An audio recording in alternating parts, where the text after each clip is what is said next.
رب اشرح لی صدری ویسر لی امری واحلل عقدۃ من لسانی یفقہوا قولی۔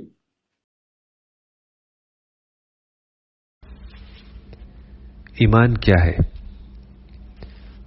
ایمان کی حقیقت معرفت ہے، یعنی ریئلائزیشن یا خدا کی دریافت، ڈسکوری آف گاڈ۔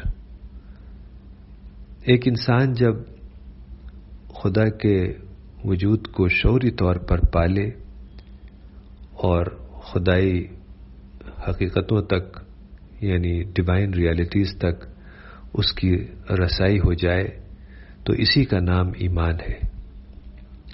یہ دریافت کوئی سادہ بات نہیں۔ خدا تمام چیزوں کا خالق اور مالک ہے، کریٹر اور سسٹینر ہے۔ وہ انعام دیتا ہے، وہ سزا دینے والا بھی ہے۔ اس کی پکڑ سے کوئی بچا ہوا نہیں۔ ایسے خدا کی دریافت آدمی کی پوری زندگی کو ہلا دیتی ہے۔ اس کی سوچ میں ایک انقلاب آ جاتا ہے۔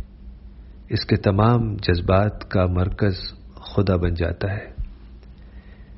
اس کا نتیجہ یہ ہوتا ہے کہ آدمی پوری طرح خدا کا بندہ بن جاتا ہے۔ خدا ہی اس کی تمام توجہات کا مرکز بن جاتا ہے۔ اس ایمان کا نتیجہ یہ ہوتا ہے کہ انسان کے آداب اور اخلاق سب خدا کے رنگ میں رنگ جاتے ہیں۔ وہ بولتا ہے تو یہ سمجھ کر بولتا ہے کہ خدا اس کی آواز کو سن رہا ہے۔ وہ چلتا ہے تو اس طرح چلتا ہے کہ اس کی چال خدا کی پسند کے خلاف نہ ہو۔ وہ لوگوں سے معاملہ کرتا ہے تو اس کو یہ ڈر رہتا ہے کہ اگر میں نے کوئی برا معاملہ کیا تو خدا مجھے اس کی سزا دے گا۔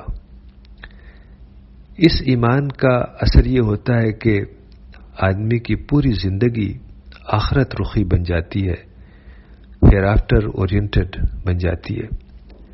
وہ ہر معاملے میں دنیا سے زیادہ آخرت کے پہلو کو اپنی نظر میں رکھتا ہے۔ وہ وقتی فائدے کے بجائے آخرت کے فائدے کو اپنی توجہ کا مرکز بنا لیتا ہے۔ جب بھی کسی معاملے میں دو پہلو ہوں، ایک دنیا کا پہلو اور دوسرا آخرت کا پہلو، تو ہمیشہ وہ دنیا کے پہلو کو اگنور کرتے ہوئے آخرت کے پہلو کو لے لیتا ہے۔ یہ ایمان اس کے لیے خدا پر اتھاہ اعتماد کا سرچشمہ بن جاتا ہے۔ وہ ہر حال میں خدا پر بھروسہ کرتا ہے۔